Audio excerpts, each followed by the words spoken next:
that the sun shines down its power to all the world and makes the wind blow strong as it will. I wonder how gentle rains can fall upon the land, so lovely earth can stay lovely still.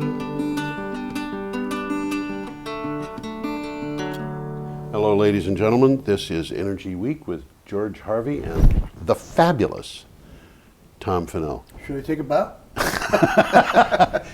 All right, if you want. Every day I get up and I look at the news that has to do with energy and climate change. I record it all to my blog, geoharvey.wordpress.com, and put up about 10 or 15 items every day. And Tom and I deal with roughly 20 that we think are the most interesting of the week. The best of the blog. The best of the blog. And so that's what this show is about. It's the most interesting news of the last week relating to climate change and energy. And we are starting, on the 4th? I think we're starting Thursday, February 4th. That's what it says. The headline says Costa Rica eliminates 99% of fossil fuels. Well, let's put Costa Rica on there. How about that? Like a plan. We can do that. And we have a nice picture of Costa Rica here, and for the life of me, I can't see a single reason. You know what? There's a mouse cursor across there. There's something sitting there. There we go. I don't know how. Oh, you can get rid of it. I can get rid of it because it's on this screen. I didn't realize that mouse cursors showed up. Maybe they don't. I'm fibbing to the audience. Well, there was a square up. Yeah, I saw it. I saw it. Little information box. Yeah. This, of course, is Costa Rica, but the story comes from an organization called Unicorn Booty, believe it or not. And it says, according to, right, that's a Cornishman, not a Costa Rican. According to a statement released by the government-run Costa Rican Institute of Electricity, the country used renewable sources for 99% of its energy in 2015. The small Central American nation used a mix of geothermal, hydroelectric, wind, solar, and biomass energy. And it adds, that is fantastic news. Yeah, well, it's fantastic news. It's interesting because Costa Rica is unique. I mean, they're well suited. They have lots of rivers, lots of rain, okay, lots of hydro, and it's easy to access thermal power under, thermal. So this is duck soup for them. Yeah. It's like rolling over in bed. We saw this coming. We really did. We've seen headlines from the Costa Ricans saying we didn't use any fossil fuels this month. And that started quite a few, that started quite a while back. Anyway, that is that. Our next item comes from an organization called End Coal. And it says, seemingly unrelated events of the last few weeks suggest that coal's role in India's future may be far more tenuous than widely portrayed. Courts ruled on pollution. Private power companies are dumping coal projects in favor of solar. And Coal India doesn't know what to do with the huge stockpiles it has of unwanted coal. Isn't that interesting? Isn't that interesting? Yeah. That's almost the reverse of what it was only a year ago. Yeah. And it's happening in oil as well, which we'll talk about later. It is indeed. We've talked about it in Australia. Yep. It's happening in the United States. It is. We're in for some great changes. We're seeing great changes. Seeing great changes. Yeah, but we will get to greater changes to come, I think, and in just a few minutes. We have an item. The next item is from Biomass Magazine. By the way, I just want to mention this. Okay. A private power company in India has just applied to the government to approve the use of a 324-hectare site for a solar plant. Okay. And I think a hectare is like 4 acres. It's 2.5. Or 2.5? Yeah, well, roughly. It's a lot more than an acre. Yeah, it is. So we're talking about close to 1,000 acres here, right. 500 or something like that. But they're doing it because it makes sense. Yeah, it does.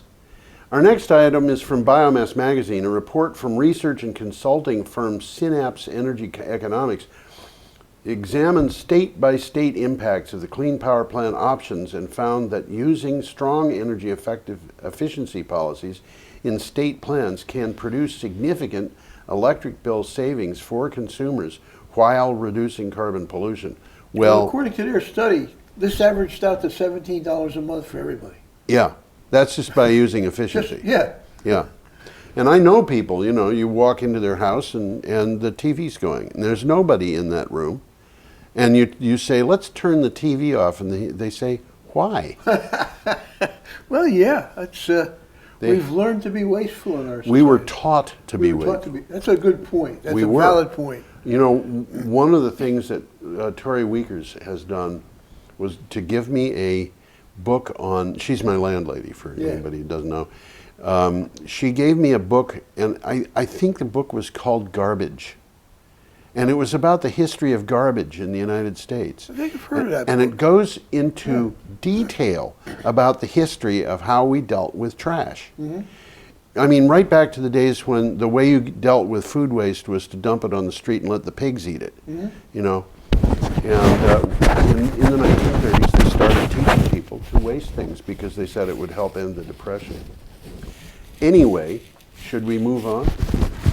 Why not? Still Thursday. We're coming back to Vermont. Back to Vermont. VTdigger.org told us, and other people did too, the Georgia Mountain Community Wind Farm announced that its annual energy production exceeded expectations by more than 22%, producing more than 33 million kilowatt hours of Vermont-made renewable energy in 2015. This represents enough renewable energy to power more than 5,500 Vermont households. Interesting that this particular project enables the city of Burlington, which buys all of its power, to be 100% renewable. Yes, that's right. They were 10% something else. Yeah. And now they close that gap with this. Yeah. But the interesting takeaway here is it's working better than they thought. It at least in 2015 it worked better than they thought. You know, if we have a lull in our amount of wind, it could be not quite as good as that, but nevertheless, it is working better than we thought. And now we're up to Friday. This is a heavy one. Okay. This is a heavy one. And we've got a graph that we could put up on the screen. Push that picture up here. Yep. In a stunning trend with broad implications, the economy has grown significantly since 2007, while electricity consumption has been flat and total energy demand has dropped. The economy has grown 10% since 2007, while primary... That's the green line. The dark line at the top. Yep. While primary energy consumption has fallen by 2.4%, this is according to Bloomberg New Energy Finance, and the report comes from Think Progress. And this is stunning. And it explains something that we're gonna talk about in just a few minutes. So I think, do you want to start talking about this now, Tom? Okay. What Bloomberg said, that most of these particular studies revealed that the change came to improvements in energy efficiency. Right. People are starting to pay attention. Right. Okay, and they're doing it some of them are doing it for altruistic reasons, I'm sure, but a lot of them are doing it because they're saving money. Yeah. You can. I mean, you know, you're gonna insulate your house. You're not gonna pay as much for fuel. Efficiency Vermont is called Vermont's utility. It's called a utility, and it produced huge savings in Vermont, and that's just a matter of getting houses air sealed and insulated, and decreasing the amount of gallons. I should say increasing gas mileage of cars and trucks. All of these are in process as we speak. All of them are in process, and they mean that our economy can grow as our population grows and our gross domestic product grows. That's what this article's exactly about. You can have your cake and eat it too. You can have your cake and eat it too. That's right. There are some implications, however, that are not very comfortable. So we will have to get back to this, as I said. The next item comes from Lawyer Herald. County prosecutors filed a criminal misdemeanor charge against Southern California Gas Company According to the district attorney's office, SoCal Gas is being charged because they allegedly failed to report the leak at the Porter Ranch immediately. Now, is this that big leak that This is everybody's aware that of? big leak. This is huge. This is huge. And what happened? Well, let me finish reading this. Meanwhile, the company now also faces a wrongful death lawsuit. Now, things are not really very happy for these guys. And what happened was the leak started in October, and it had been going on for 2 weeks when somebody contacted, I think it was somebody from the Union of Concerned Scientists, or I've forgotten which organization. I know we talked about it. And Some guy had an infrared device in his airplane, and he saw this. Yeah, and well, he said, "Holy cow!" Yeah, the person that shouldn't be there. That's right. The person who the residents contacted, which they did because there was a constant smell of rotten eggs, which is the material that's put in the gas so that people will smell it, which is in extremely small quantities. But they contacted an organization, which in turn contacted the guy who was flying the plane, and the guy went up there and found that the emissions levels were 17 times higher than any he had ever seen before. He was wondering whether his meters were malfunctioning, but they both agreed on the amount. And so what happened was this company was blowing huge quantities. I'm talking about thousands of tons of methane into the atmosphere and not telling anybody. Hoping nobody would notice. Hoping nobody would notice. In the middle of a rather affluent neighborhood of Los Angeles, where, of course, people were getting sick, and it ended up that well over 10,000 people had to be evacuated. And the leak, which started in October and was discovered by the everybody except who was in the organization, was discovered in November, is still going on. They're hoping they will get it stopped in March. That's what they're talking about. Yeah, but they have tried something like 6 or 7 times, and it just. How do you stop something like that? They have actually tried digging down and dynamiting things underground, as far as I know, and you know, I mean. And this is all gas that's been put there for storage. That's right. This isn't a gas mine. No, what they did was they pumped this gas under pressure into an abandoned oil well, and they're using the pipes from the original oil well, which are 60 years old, and the pressure is about 2,700 pounds per square inch. That sounds like a lot. It's about a quarter of the pressure of the chamber of a shotgun when it goes off. This is a lot of pressure. And it's being held by a 61-year-old pipe. Sorry, I don't think that's safe. Well, but it was cheap. It was it was cheap. Yeah, they could cut their costs by doing it. You know, this is completely irresponsible. I think this one wrongful death lawsuit is symbolic more than anything else. Well, there must be hundreds of people whose health has been affected. Yeah, and the lawsuit might get tossed. The person who died was terminally ill and on oxygen, and you know, they could say she would have died anyhow, but she died quicker. That's what they're saying. Yeah. That's what the plaintiffs are saying. That's what the suit is all about. Anyway, that from lawyer Harold. Our next item comes from Herald Net. According to data just released in 2016 Sustainable Energy in America Fact Book, a project of Bloomberg New Energy Finance produced for the Business Council for Sustainable Energy, the shift to renewables may be happening a lot faster than the EPA thought it would less than a year ago. I got some numbers here. They said by the year, this is what they projected, by the year 2030, coal would be, once the leading source of power, as we know, would provide only 27% of the power. This is by 2030. By 2030. Yep. However, in reality, in 2015, last year, we're down to 34% already. Yeah. And we're down below. And we're down below that now. That now, yeah.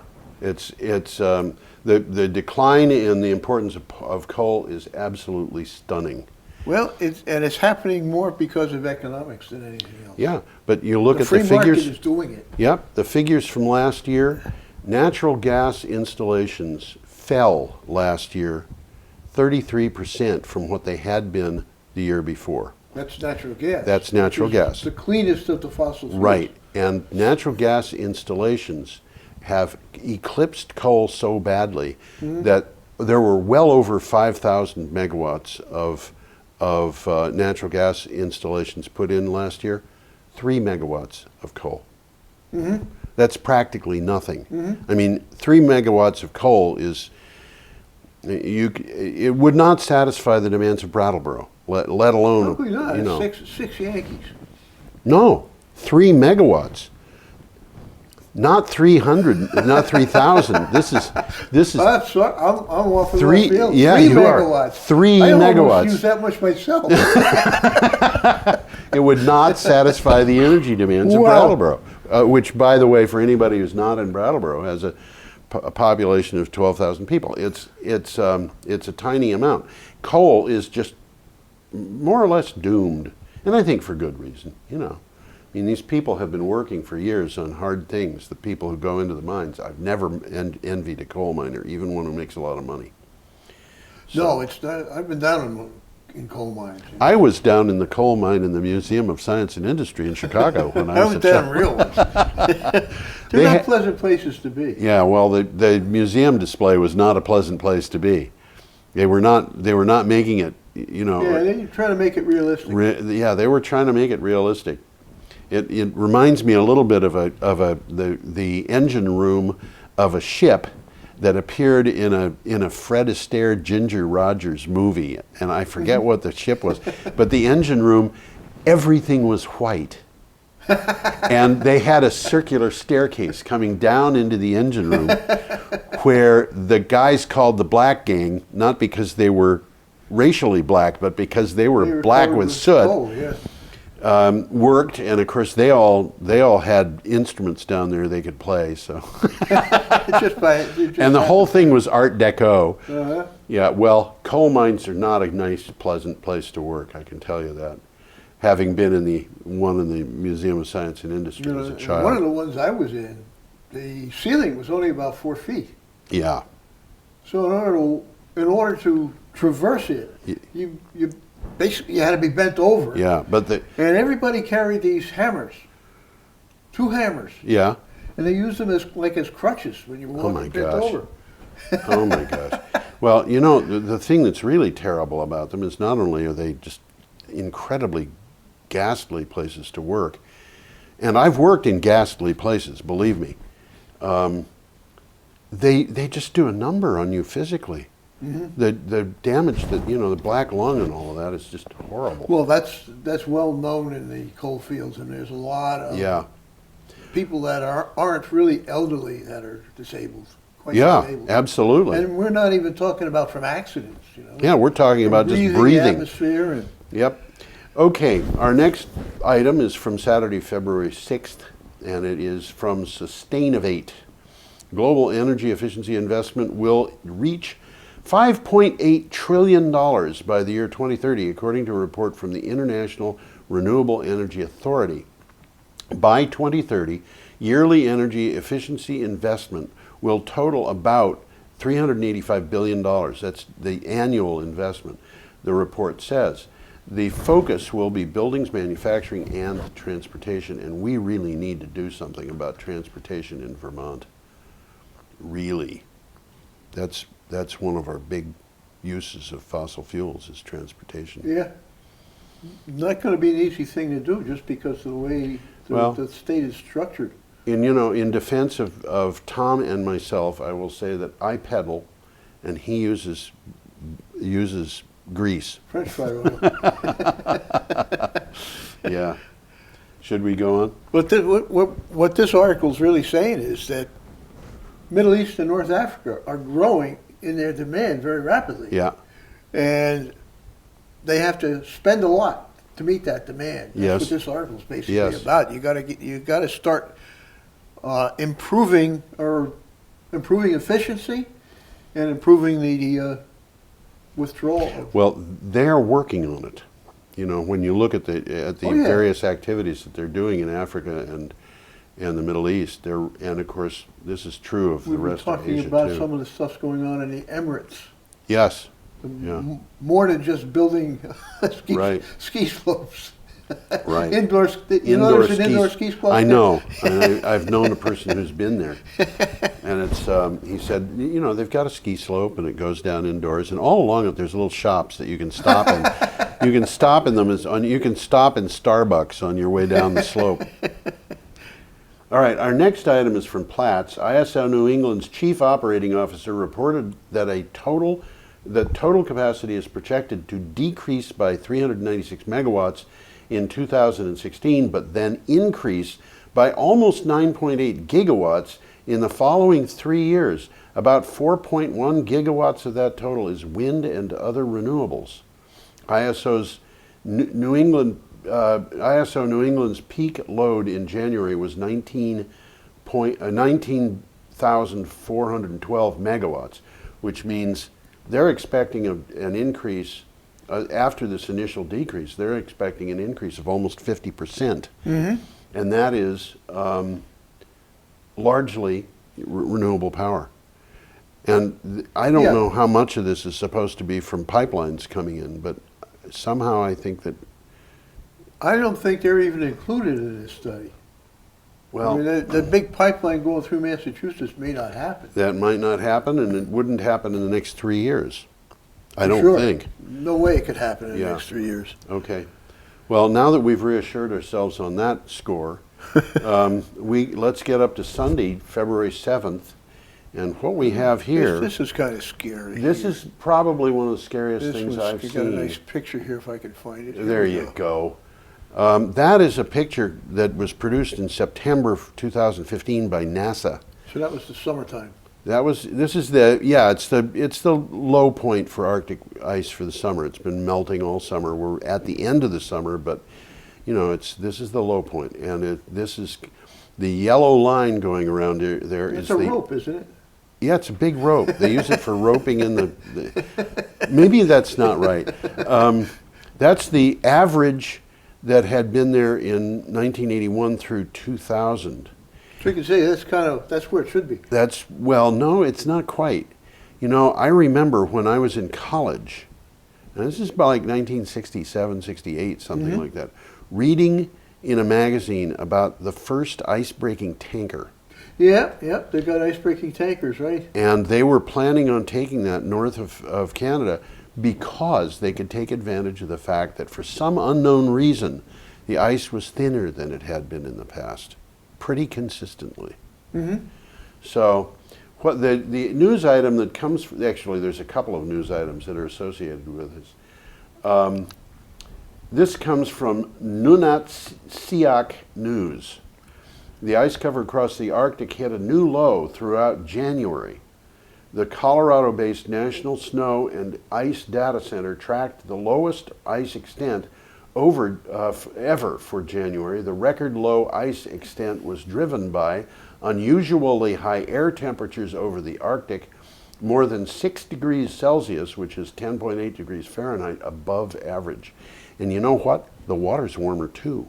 Mm-hmm. So that was from Nunatsiaq News, which is... I looked up Nunatsiaq. Did you really? Yeah, it's basically a province. Yes. Of northern Canada. Yeah. Hasn't reached enough population, I guess, to get provincial status. Yeah, but it's a territory. It's more or less autonomous up there. It's part of what 84% Inuit. Oh, really? Yeah. Wow.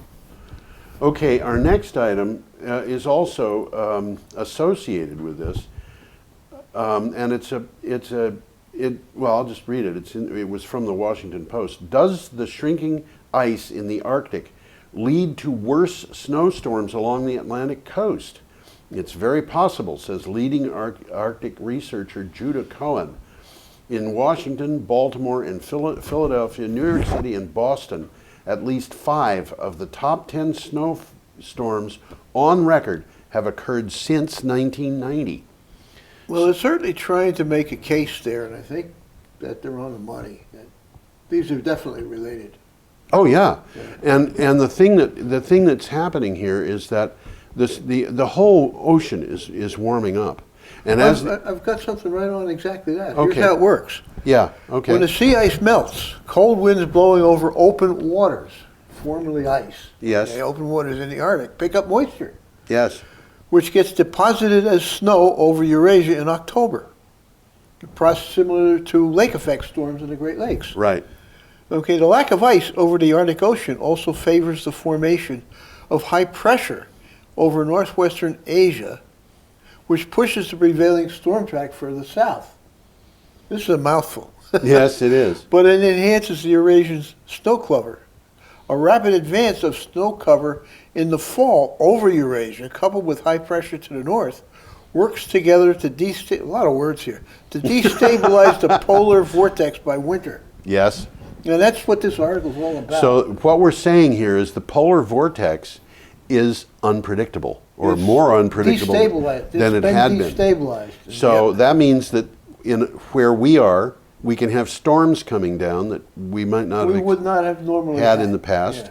So this gives. So it's screwing things up there, but we're Right. feeling it down here. So the fact that we were having climate change has led to snowstorms in Washington, D.C., and the reason why Senator Inhofe was able to produce that snowball was because of the climate change he was denouncing. And you know what, ladies and gentlemen? I'm not joking. That's apparently what has happened.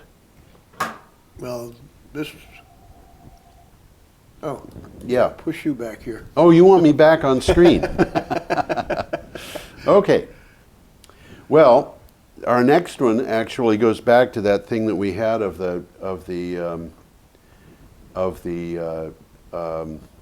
was it that we were looking at earlier? Running out of Oh, coal. yeah. We're running out of Right. places. What's happening here is America's oil stock inventories are at an all-time high, and I had promised that we would talk about this in a minute, with the minutes here. CNN brought us this one, and as did about everybody else. The U.S. now has nearly 503 million barrels of commercial crude oil stockpiled, according to the Energy Information Administration.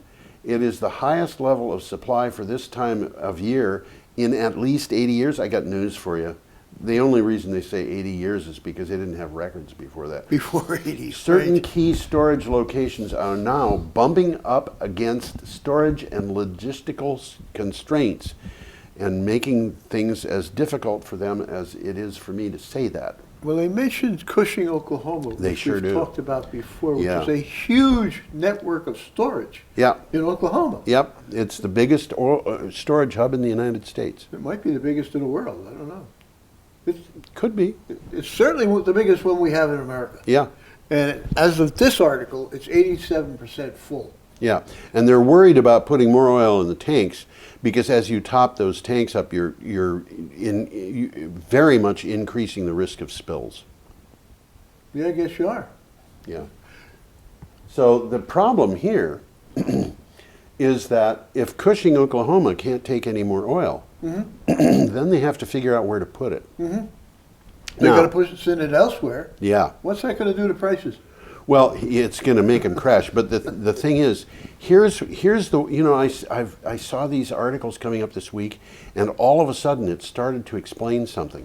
Why are the oil companies pumping oil as fast as they possibly can when the oil price is so low and the demand has gone down? They need cash flow. They need cash flow. So They can't not pump it. They can't borrow money because they're overextended in their credit. They can't sell assets because nobody's buying oil company assets.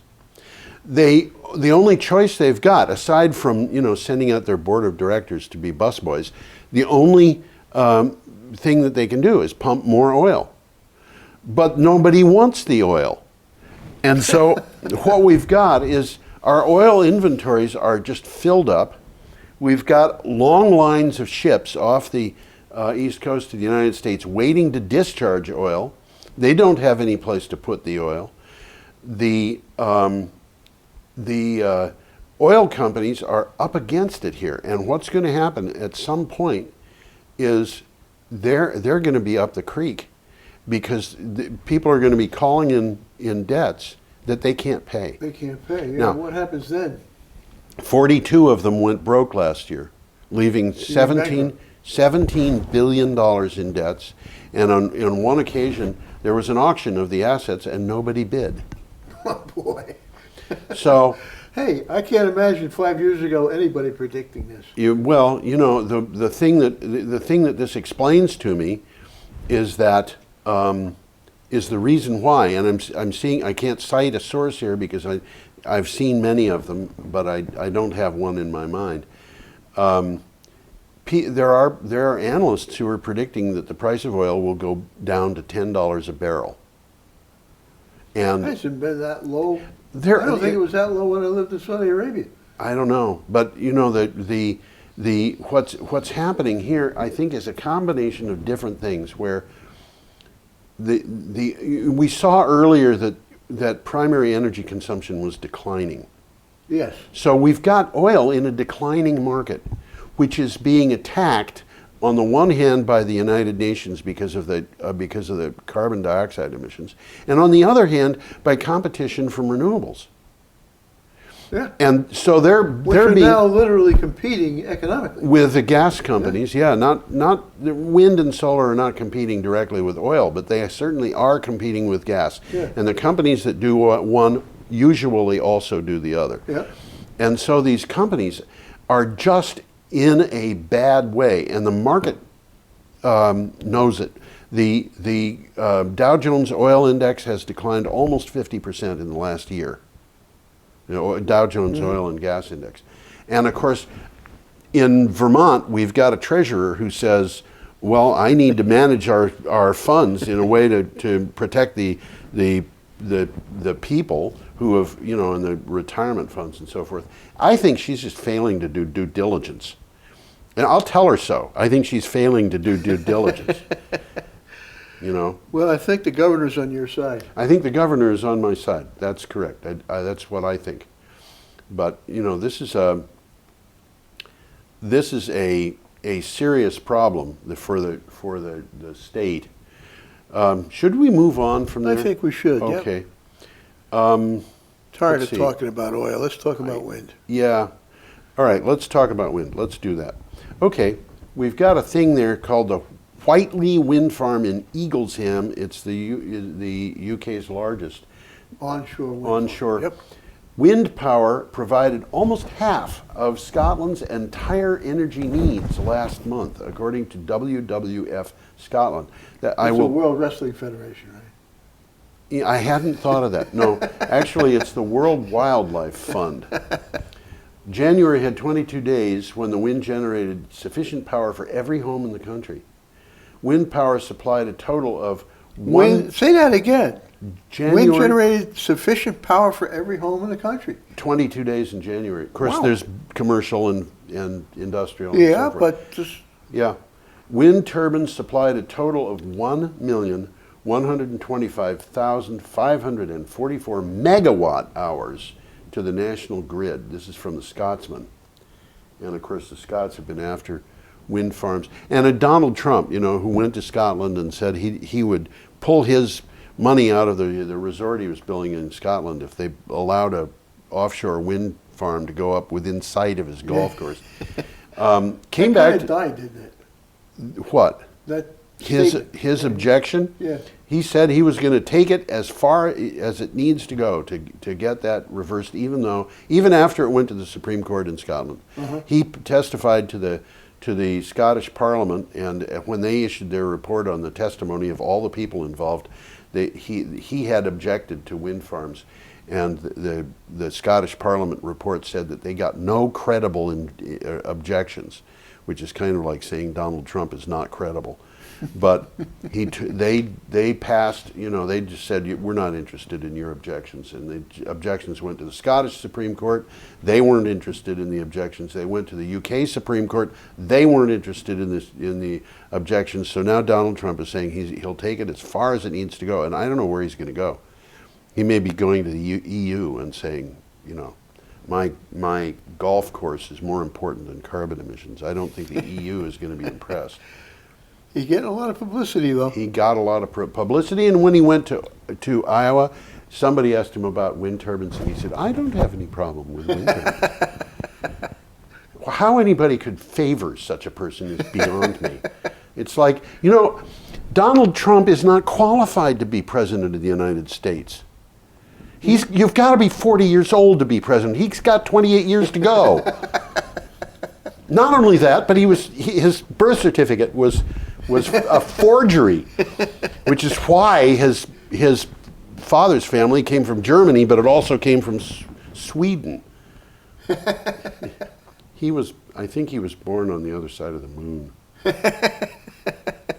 Okay, enough of that. Moving right along. Yeah, this is deep political stuff. I'm dumping on everybody. That's kind of mean. Okay, Wheeling Intelligencer, this is obviously from Wheeling, West Virginia, said a combination of hydropower, wind, solar, and other forms of renewable energy will generate more electricity than coal by 2030, according to the Paris-based International Energy Agency. Of the renewables the agency predicts will grow, wind power is the largest segment. Well, I got news for you. Wind power is the largest segment. Yes, it is. It just is. And we have a proof of that coming up. That we're up to Tuesday. There's a little interesting article, not an article, a little interesting thing buried in here. American Electric Power subsidiary, Appalachian Power. Oh, okay. Which is big, and that's who runs things down there. Right.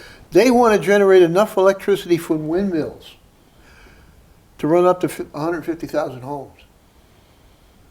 So here's the utility getting on the bandwagon here. Yeah. And they're not doing it because they're good guys. They're doing it because they see it. Money coming in. And those guys who go down in those mines could find jobs elsewhere that would be much healthier. Well, I would say making windmills and things like that is healthier than going down in a hole in the They ground. might not pay quite as well as coal mining. Well, coal mines get paid pretty well. They do, but they also won't kill people as fast as coal mining. I will remind everybody that according to the World Health Organization, the use of fossil fuels in the world is responsible for about 10,000 people dying due to outdoor air pollution every day. It's about the rate. I don't even want to. It's about the rate at which soldiers and sailors on both sides died during the Second World War worldwide. Wow. It is horrible. And people put up with it because they don't know anything else. Okay, we are up to... we're up to Tuesday. Tuesday. This is from Green Tech Media. The fourth annual Sustainable Energy in America Fact Book highlights the record year for utility scale and distributed low carbon electric generation.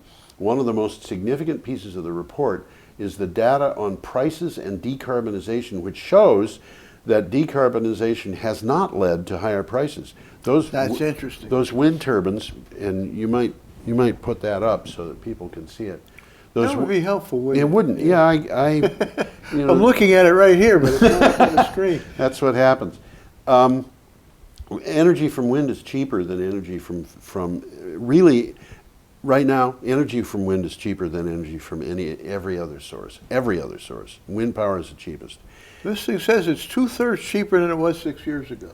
Yeah. And it's going to get cheaper. And it's going to get cheaper. And the reason why it's going to get cheaper is largely because of the fact that we've got a hugely increased ability from computers to control these things and say where the power is going to go from them, so that it's delivered at a distance. Exactly. If it can't be used locally, it's going to be delivered to someplace far away, and if it isn't happening locally, then you get it from someplace far away. We're going to talk a little bit more about We that are indeed. just in a few minutes. In a few minutes. Okay. But yeah, the wonders of computers is picking up the power where it's being generated, where the wind is blowing, Yep. and bringing it to where it's needed. Yep. And it's doing all of this without even human intervention. That's right. And you know, I came across one that I think was in the news today. I don't think it's in this report, but they were talking about the fact that 9% of household electricity in the United States goes into heating water, which could 9%, Just to make tea. which could all go at night. Well, not for making tea, for making hot water. Making hot water for baths. But yeah, and that could all be done at night. So yes, it can. With no inconvenience, really. right, and so you make that happen at night, and that means that the utilities have a place to put power that they generate at night that they would otherwise have to sell for very low prices, and it decreases the use of daytime power, but they can have it. They can have your hot water heater come on when the wind is blowing. And have it not come on when the wind isn't blowing, just as easily. And you know, there's a lot of it makes sense. I mean, under normal conditions, you take a shower. After you finish, the hot water gets heated again. Yeah. You're not going to take another shower till tomorrow. Yeah. So let's heat it before you take that shower. Absolutely. When the power is cheap. Yeah. Duh. That's right. And most water heaters, most water heaters, we're not heating hot water that's already hot, are insulated, so they hold their heat pretty well. How many angels could dance on the head of a pin? I think hot water heaters? That's right. Only half an angel can dance on the head of a pin. Half? It's just half, yes. Okay. As soon as you come across half an angel, let me know. I'll show you. I'll prove it. Okay. Reuters UK sent this to us. Green power is cheap enough to compete with fossil fuels and will buck the trend of falling investment in oil and gas as it can offer long-term returns sheltered from political risk, industry analysts say. Oil prices have dropped 75% since mid-2014, leading to predictions of failing petrochemical investment. But guess what, gang? Investment in renewable power is still happening, even in some places where it's completely unsubsidized. So, you know, and one of the things that I've been reading about, which just tells you about the politics behind this, is the opposition party in Tasmania wants the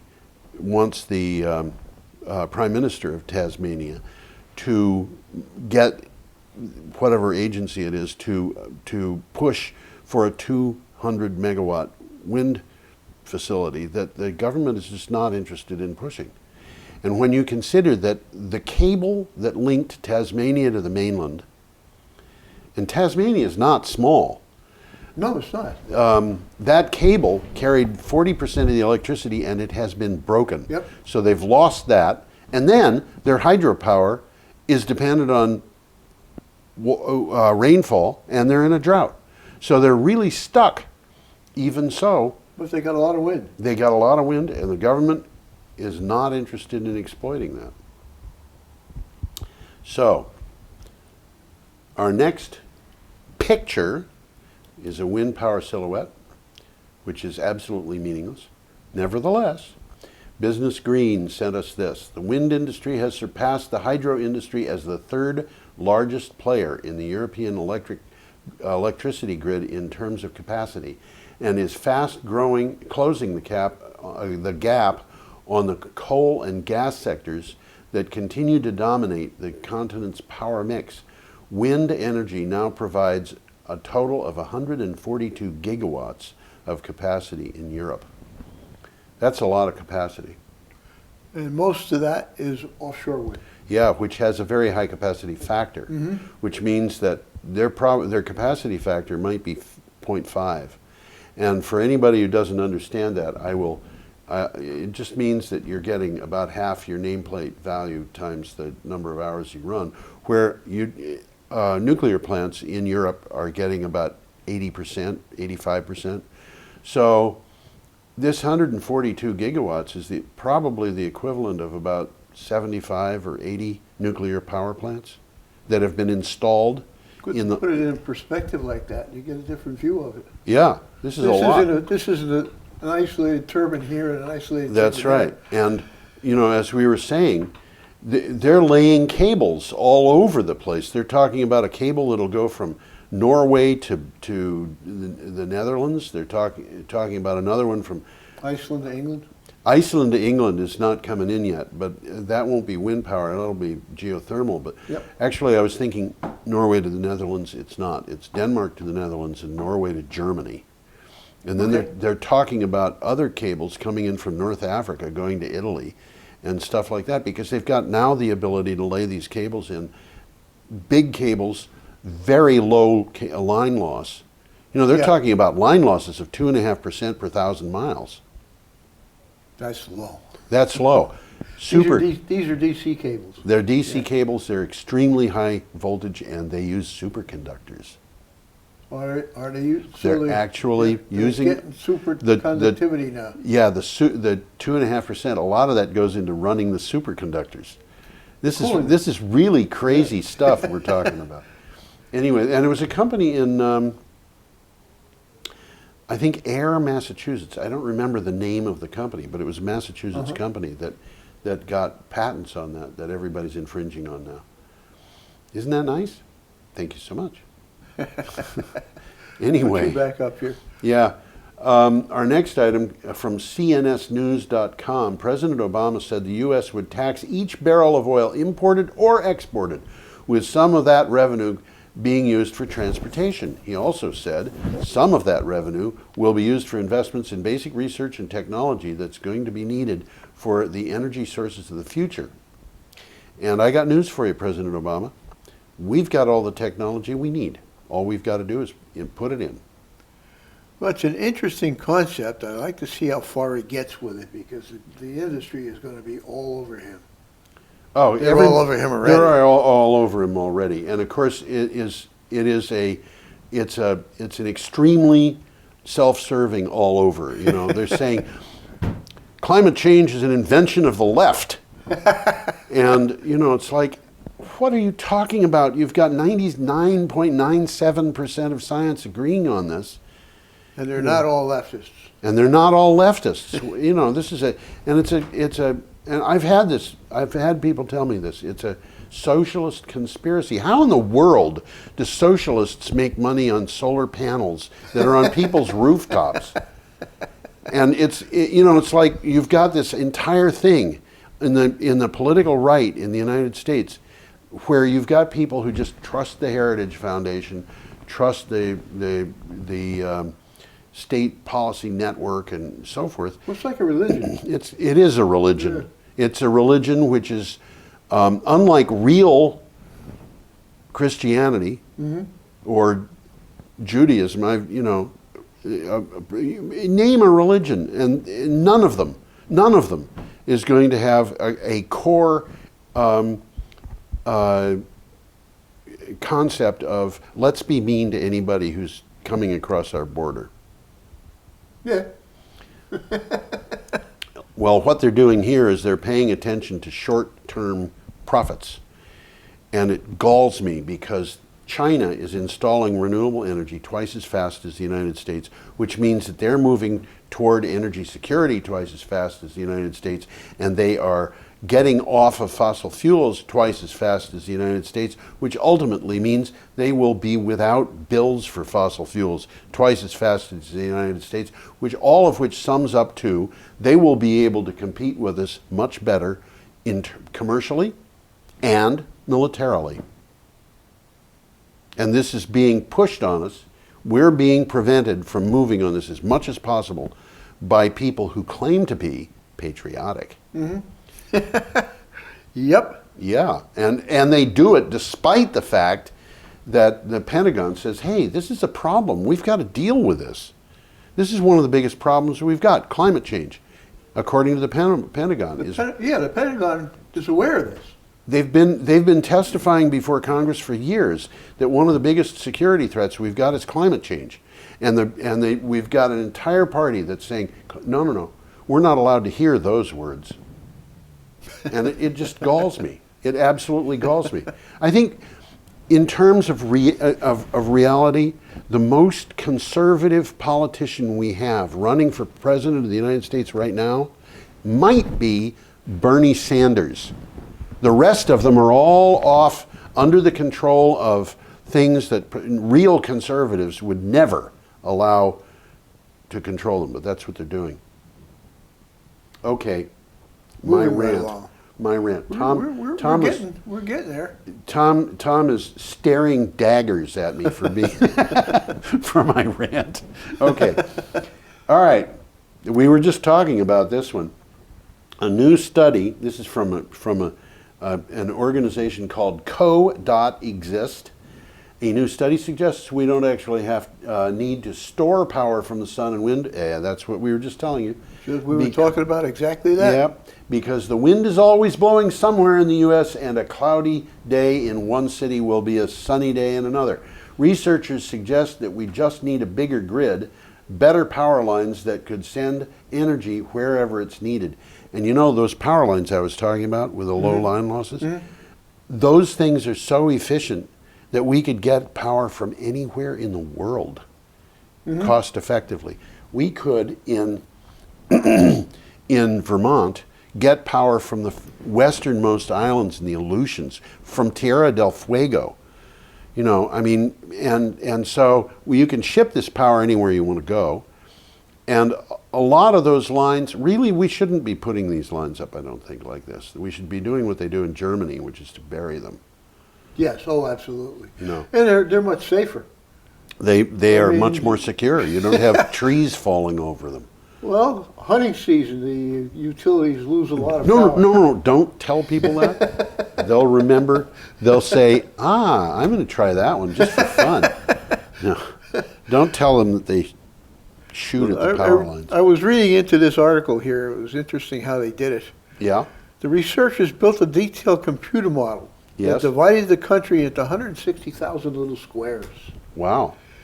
And then they linked up the regions with new power lines on the computer, of course, and then calculated the best places to put in wind or solar plants. So they're putting them where they're needed. Yeah. Well, at least as far as this model is concerned. The model looked at high voltage power lines that are available and affordable today, and they said this technology is cheaper than storage. Oh, yeah. It can be produced today in large quantities, and it has a proven track record in the U.S. and abroad. And I wonder how much of these new lines that would have to go in are actually lines that could follow the courses where there are already lines in place. Well, looking ahead to the future, many of these things are going to be underground. Yeah. And they're probably going to be buried underground along roads. Just so they can gain access to them. Good They're point. going to be under the shoulder of a highway. Yeah, good point. Good point. Which means that we don't have to worry about discomforting farmers or nobody's going to be seeing them. People with. I mean, that's one of my personal peeves. I don't like the look of power lines. I don't like the look of power lines either, and I like the look of wind turbines. They have a kind of a grace to them that a power line, you can see it on this thing. The power line just doesn't have that.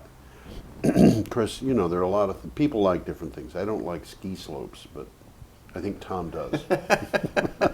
Well, it's interesting. If you're going to be objective, a ski slope despoils a mountain. Yeah. But there's people who like to ski, Yep. who have their walls bedecked with pictures Of ski slopes. Of ski slopes. Yeah. It's kind of an in thing. Yep. So beauty lies in the eye of the beholder. That's right. Yep. And we've known of people who have bought property because they had a view of the wind farm. And there are certainly people who want to escape them. Okay, our next item is from Energy Voice. Obama's clean power plan may be on hold. Coal's fate is not. This is an opinion piece. The U.S. Supreme Court may have put President Obama's most aggressive plan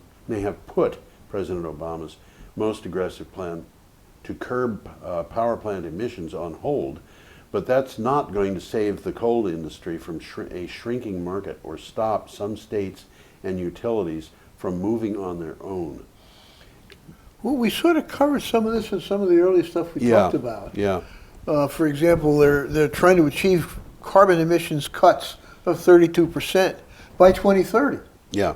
Well, we're already down to 29%. Yeah, and this is something that a lot of people don't understand, is that the Clean Power Plan is probably an understatement in terms of what we can do and what we should do.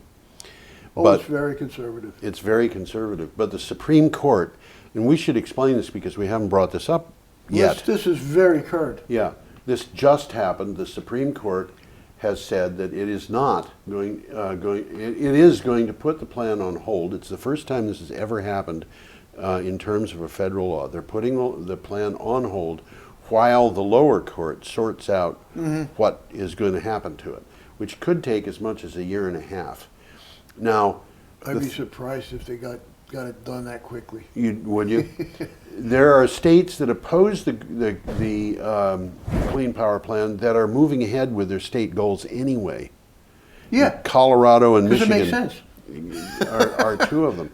And we will just have to see where this goes. But it's an inconvenience. It's going to result in our acting a little bit more slowly than we should. It's going to cause a few species to become extinct. You know, trivial stuff like that. This again is pertinent because we've mentioned it already in the same kind of context, but a different article. American Electric Power Company. Okay, they're one of the biggest utilities in America. Yep. And they generate most of their power by coal. Yep. But they're looking at the future. They're going to, the Supreme, according to AEP spokesman, the Supreme Court decision won't change the company's plans to continue to diversify the fuel mix of our generation fleet.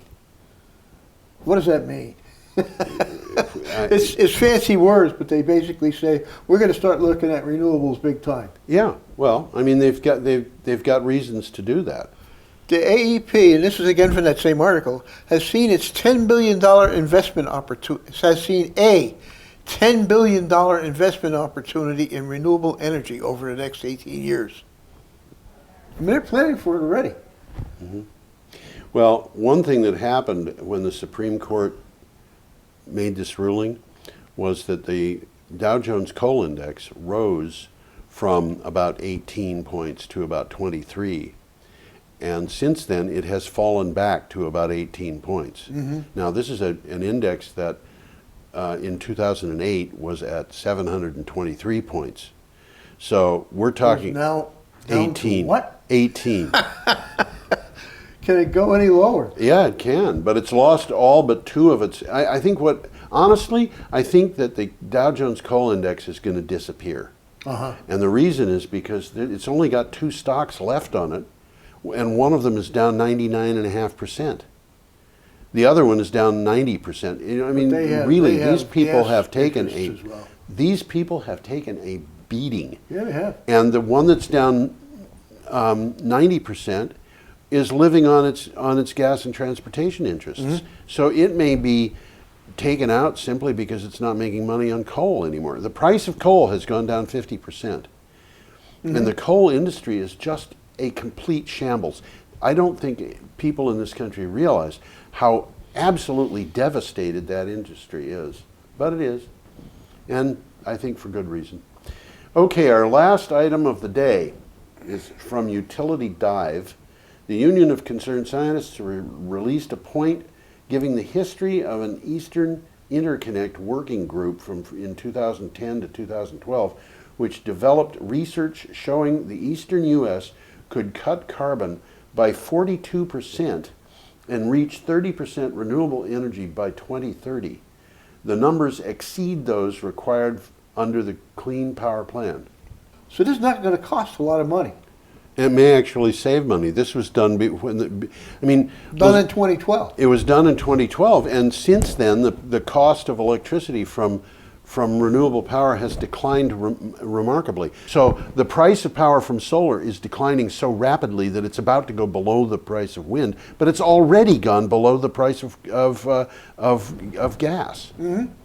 Well, we are at the end of our time. I want to wish everybody a really happy week. And don't celebrate George Worthington's wash day too hard. you might make things too clean. Have a nice week. Bye-bye. I wonder how gentle rains can fall upon the land, so lovely earth can stay lovely still.